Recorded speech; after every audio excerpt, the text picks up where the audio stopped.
আসসালামু আলাইকুম, বিসমিল্লাহির রহমানির রহিম। আজকে আমি আবার 2 দিন পর রান্না করতে আসলাম। তো আজকে আমি কী রান্না করবো, এখানে আছে রুই মাছ। এটা সব রকম মশলা দিয়ে মাখায় রাখছি, এটা ভাজবো। তারপরে এখানে আলু কেটে রাখছি, মুরগি দিয়ে আলু দিয়ে ঝোল করবো, আর হলো টিকা ভাজবো। তো আমার সাথে থাকেন। তো আমার দুপুরের রান্না বাড়া শেষ। তো আমি দুপুরের জন্য যা যা রান্না করলাম, এখানে আজকে আমি মুরগির মাংসটা রান্না করছি সাদা সাদা করে। এখানে হলুদের গুঁড়া মরিচের গুঁড়া দেওয়া হয় নাই, শুধু ধনিয়ার গুঁড়া আদা রসুন দিয়ে আমি একটু সাদা করে রান্না করলাম আজকে।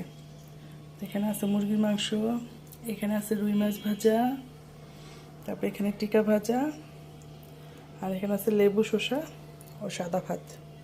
তো এগুলো আমার আজকে দুপুরের আয়োজন।